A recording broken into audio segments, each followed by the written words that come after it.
Hristiyan, Yahudi veyahut ateist birisiyle evlenebilir miyim?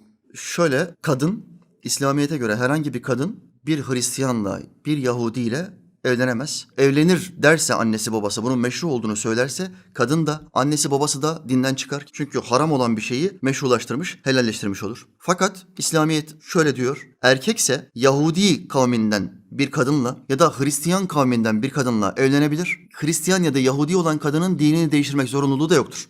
Hristiyan olarak kalsa da, Yahudi olarak kalsa da bir Müslüman erkeğin hanımı olabilir. Dinini değiştirme mecburiyeti olmadan hayatlarına devam edebilirler. Çünkü İslam'a göre insanlık tarihi hep erkekten taraf devam etmiştir. Evin lideri dünyanın her tarafında hep erkek olmuştur. Soy da erkekten ve erkek isminden devam eder. Dolayısıyla kadınlar Hristiyan ya da Yahudi olursa nikaha alınabilir ve dinlerini değiştirmeden de yaşanabilir. Lakin kadın deist olursa, ateist olursa ya da Budist olursa erkek bunu nikahına alamaz. Müslüman ya da Hristiyan ya da Yahudi olmadıkça. Fetva budur.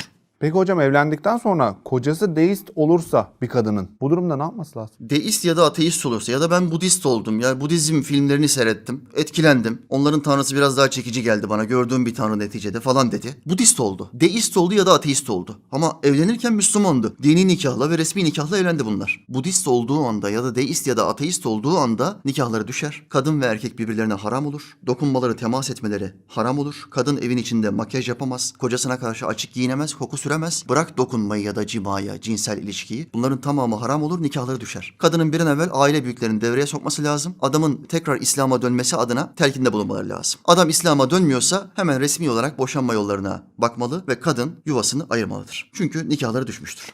Ha, dönerse nikah devam ediyor. Devam eder tabii. Tekrardan bir dini nikah yaparlar ve devam eder. Peki boşanma yoluna gitmedi diyelim. Yani ki şu anda günümüzde çok var bu duruma yaşayan insanlar. Bu durumda zina mı yapmış oluyorlar? Evet. Çok aldığım meselelerden, sıkıntılı meselelerden bir tanesi bu. Bazıları iki meseleden bir tanesi mesela boşanma yoluna gitmiyor. Adam diyor ki ben boşanmam. Resmiyette 3 yıl boyunca 2 sene 3 sene sürüyor boşanma davası. 3 sene boyunca bu kadınla aynı evde yaşamak istiyor. Bazen kadın annesinin babasının evine dönüyor. Bazen de dönemiyor. Ve bunlar aynı evde 3 yıl boyunca yaşamaya devam ediyorlar. Ve bunlar zina yapıyorlar. Çünkü İslami olarak resmi nikahları durmuş olsa bile dini olarak bunların nikahı yok. Bir çocuk olsa veled-i zina oluyor. Gayrimeşru bir çocuk oluyor. Bu noktaya dikkat etmeleri lazım. Eşlerinin, kocalarının ya da hanımlarının dinden çıkmaması adına ne yapmaları gerekiyorsa eşlerin birbirlerine yapması gerekiyor. Buna dikkat etmek lazım.